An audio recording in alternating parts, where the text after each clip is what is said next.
అనిల్ కుమార్ యాదవ్ సంచలన నిర్ణయం. ఇక దూరం అసలు ఏం జరిగింది? ఏపీలో రాజకీయంగా కీలక పరిణామాలు చోటు చేసుకుంటున్నాయి. కొత్త సమీకరణాలు తెర మీదకి వస్తున్నాయి. స్థానిక ఎన్నికల వేళ కూటమి వైసీపీలో రాజకీయం మారుతుంది. ఏకపక్షంగా గెలుపు ఉండాలని కూటమి నేతలు లక్ష్యంగా నిర్ణయించారు. ఇటు వైసీపీ సైతం సై అంటుంది. ఇదే సమయంలో 2029 టార్గెట్గా పావులు కదుపుతున్నారు. ఈ సమయంలోనే మాజీ మంత్రి, వైసీపీ కీలక నేత అనిల్ కుమార్ యాదవ్ చేసిన వ్యాఖ్యలు సంచలనంగా మారాయి. దీంతో నెల్లూరు వైసీపీలో ఏం జరుగుతుందనే ఉత్కంఠ మొదలైంది. వైసీపీ ముఖ్య నేత, మాజీ మంత్రి అనిల్ కుమార్ యాదవ్ కీలక వ్యాఖ్యలు చేశారు. స్థానిక ఎన్నికల కోసం పార్టీ అధినేత జగన్ నియోజకవర్గాల ఇన్ఛార్జీలకు హెచ్చరిక చేశారు.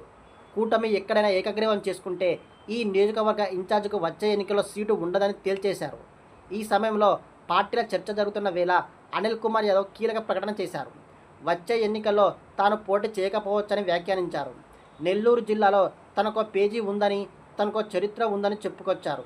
2014, 2019 ఎన్నికల్లో తనకు జగన్ సీటు ఇచ్చారని, మంత్రిగా అవకాశం కల్పించారని పేర్కొన్నారు.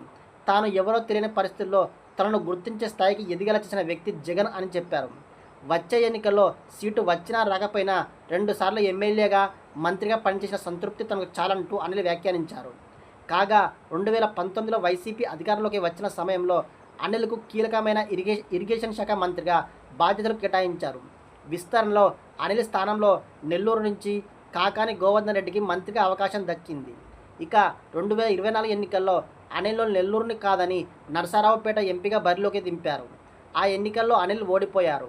అనిల్ సొంత నియోజకవర్గం నెల్లూరు సిటీ నుంచి మైనార్టీ అభ్యర్థి ఖలీల్ అహ్మద్కు జగన్ సీటు కేటాయించారు. ప్రస్తుత మంత్రి నారాయణ చేతిలో ఖలీల్ 72,489 ఓట్ల తేడాతో ఓడిపోయారు.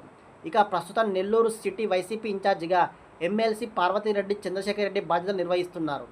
వచ్చే ఎన్నికల్లో ఆయన సీటు ఆశిస్తున్నారు. దీంతో అనిల్కు సీటు దక్కడం కష్టమనే అభిప్రాయం వినిపిస్తుంది.